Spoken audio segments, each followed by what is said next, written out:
So I've been driving the VinFast VF8 for about a week, and look, I've seen all the previous reviews on it from years ago. And look, it had a rocky start, right? But VinFast was kind enough to allow me to borrow this car for a week and partner on this video. And I feel like I'm coming at this with a fresh set of eyes, because I got into this car and I started driving it. And the first thing that I noticed was how smooth it was. You know, like, this is a smooth car. Like, don't get me wrong, the suspension is a little bouncy. You feel it more on the bigger bumps, but on the smaller bumps and the little potholes and chips, especially here in Toronto, it goes over it like a breeze. Like, it just feels super, super smooth. The road noise is another thing to mention as well.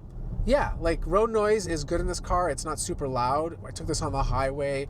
It's fairly quiet, definitely quieter than my Model 3, much smoother than my Model 3, Definitely. and much smoother than the Model Y. There's also a ton of safety features built into this car. Like, it has lane assist, which helps keep you in the lane, obviously, and notifies you if you're drifting. It has like an autopilot feature, which basically drives the car for you in the lane you're in. It won't like take you from one destination to the other, but it keeps you focused, you know?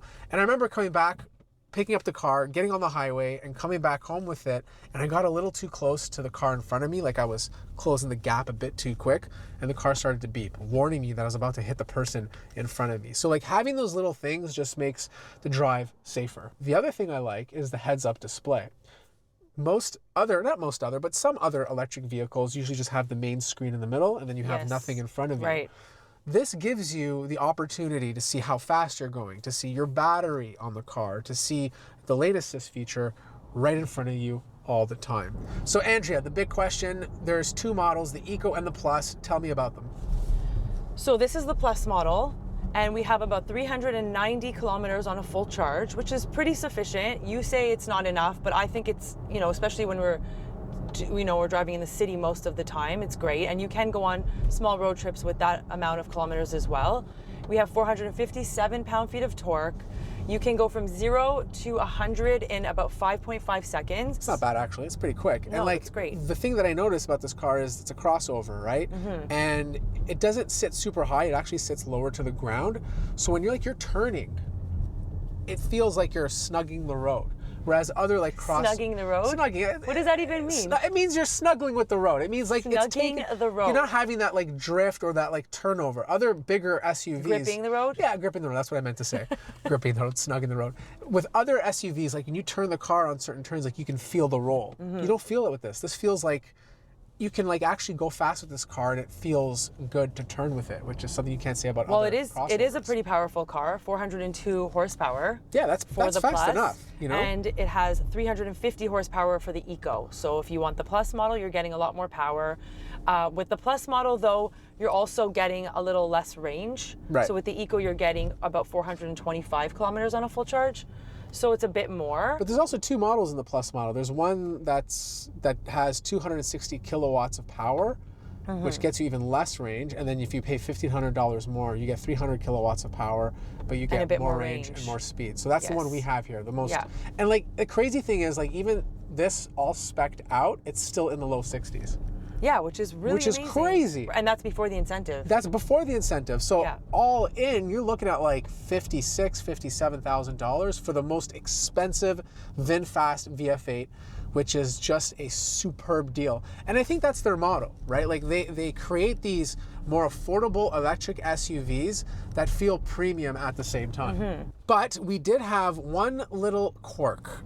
And it's not a big deal. I feel like this is something you can fix easily on the next model, is that if you're at a stoplight and you're on a little bit of a hill, if you take your foot off the brake, the car rolls back. Now, most modern cars don't do that anymore.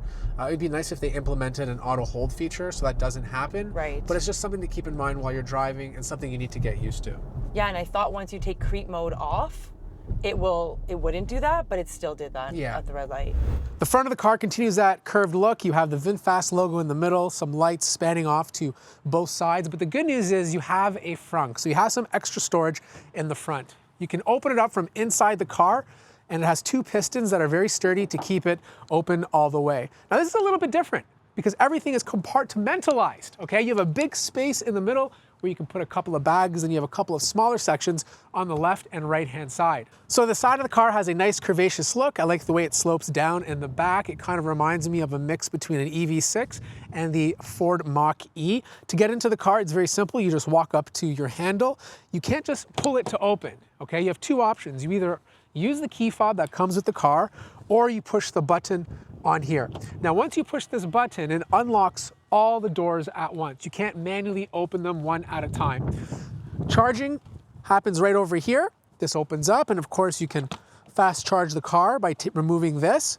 20-inch wheels on the Plus model. You get 19 on the Eco version. Overall, I think they look absolutely fantastic. Now, one thing I like about the screen is they placed it in a tilt. The tilt just makes it much more driver friendly. And the fact that it's a little bit higher than most other EVs on the market allows it to be in line with your eyesight. It's just a lot easier to see things on the display while you're driving. The software experience has been good so far. You have a library over here with tons of applications that you can use. You have your EV app, which will basically give you the battery percentage and expected range. If you go back into the main menu, as you can see here, this car works both with Apple CarPlay and Android Auto. And the best part about it is that Apple CarPlay is wireless. Like, once you connect your phone, you are connected to the car, and I haven't had an issue with my phone being detected. It's always been working so far. Down below, you have a couple of other pre-installed apps for media, a couple of driving aids, and on the bottom, you have some games, which is very handy if you have kids. Now, there's not a lot of climate control buttons. They're all accessed on the bottom of the menu. You can either long press the temperature to scroll back and forth, or you can simply tap it to bring a visual appearance of the car. This is where you can change the direction of the airflow and obviously activate the AC. The beauty about this car is that it has both heated seats and cooled seats. So you have the best of both worlds, and you can do the same approach by long pressing it here as well. If you want to activate the heated steering wheels, you got to click the little steering wheel icon, and then you can turn it on over here. And this is also the same menu where you lower or raise the wheel of your car. You can't physically do it yourself. The side mirrors can be adjusted through the main menu as well. You can fold the mirrors. It has auto fold when you lock the car, which is very handy. And then of course you have auto tilt when you're reversing. You can either leave this on or completely turn it off. You have your lighting control at the top, and then over here you have your heads up display settings. You can change the different colors. So if it's too much in your face with green or cyan, you can put it on white, which will blend into the background a bit more. And you get all your information right there, which basically gives you your speed, your battery charge, and whether or not lane assist is on. On the bottom, you have your shade controls. Now, this is a very big sunroof, and you can digitally control how far back you want the shade to go, or you can completely open and close it. And of course, you have another little button over here if you want to open or close the glass as well. Now, this little car button over here will take you to your ambient lighting. You can change the brightness if it's too bright at night and it's bothering you. You can turn off traction control, but most importantly, it does have a few vehicle modes. You have pet mode, which is great to have if you have pets in the car. You have camp mode if you plan on sleeping in the car and you want the temperature to stay at a certain degree. And then of course you have valet mode if you want to restrict some of those features so people don't take your car for a joyride. Now, drive mode is one menu I access every single time I get into the car because it allows me to change between eco, normal, and sport. Creep mode also has to be changed if you want it off every single time you start the car. Now, apparently this is a safety feature for the region. I personally prefer it off because I want the regenerative braking to come to a complete stop for me. And just right below it, you can adjust how aggressive that regenerative braking really is. And finally, for this price point, you get a 360-degree camera. Look, the resolution is not perfect, but it's good enough. Like, if you've ever been in a Volvo, this is like 1,000 times better. And of course, you can go ahead and access different cameras around your car so you can get a full bird's eye view. So here's a quick overview of the middle console. We have big, thick buttons for the gear cluster. And as you can see, it's just very easy to push. I actually kind of prefer this. It just makes it very easy to get going. Little volume knob over here to adjust the volume. And of course, you can turn off any media you're playing. This button locks the entire doors. And then you have your hazard lights.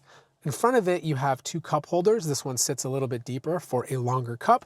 And then over here, you have a wireless charging pad. This is an iPhone 15. You can probably fit an iPhone 15 Pro Max, but probably nothing too much bigger. And then right in front of it, you have two USB-A ports. One allows you to connect to the car if you want to play your own media, and the other one is strictly for charging.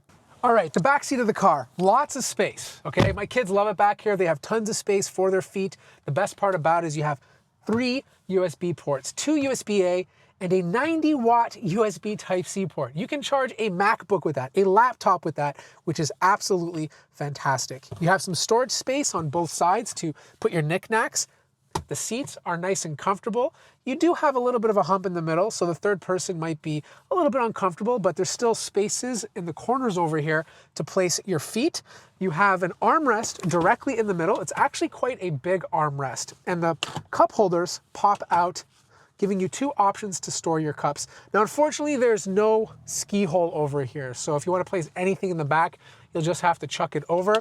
And just like the front of the car, you have perforated seats to keep your butt cool. Now the headspace. I am 5'11". I promise you one day I will reach 6 feet, but I have a lot of space over here. If you're 6'2", 6'3", this is not going to be a problem. Maybe if you're 6'5", 6'6", it will be a little bit short, but for the most part, the headspace is good. The back of the car, in my opinion, is the best looking part. I love the way the lights span off to the left and right. It has this like butterfly effect, and then you have these like really aggressive, sporty looking brake lights. Look, if you buy this car, there's the Eco and Plus version. The Eco version does not have an electronic trunk, okay? It only comes with the Plus model. To activate it, you can either push the button on the bottom over here, or you can just tap the key and it will automatically open up. Lots of space, tons of space to put stuff in. This is with some of the seats folded down to give you an idea of how far you can go all the way back. If you want to put the seats down, you can't do it on the sides over here. You have to do it from the little latch on the back seat. Underneath here, you have a little bit of storage space, very good space for your cables, and then you have a space for a spare tire. Also, one last thing. I like the back glass of this car because it looks super clean, and they hide the wiper inside of here so you don't see it unless it actually starts to rain. So what's the bottom line? I mean, look, the VinFast VF8 is a more affordable EV that in the past had a few issues, but they fixed a lot. And now what you get is a very attractive package that offers a lot of premium features for a better price point. Now, if you have any questions, let me know in the comment section down below. If you like the video, make sure to hit the like button. If you're new to the channel, subscribe, and I'll see you guys in the next one.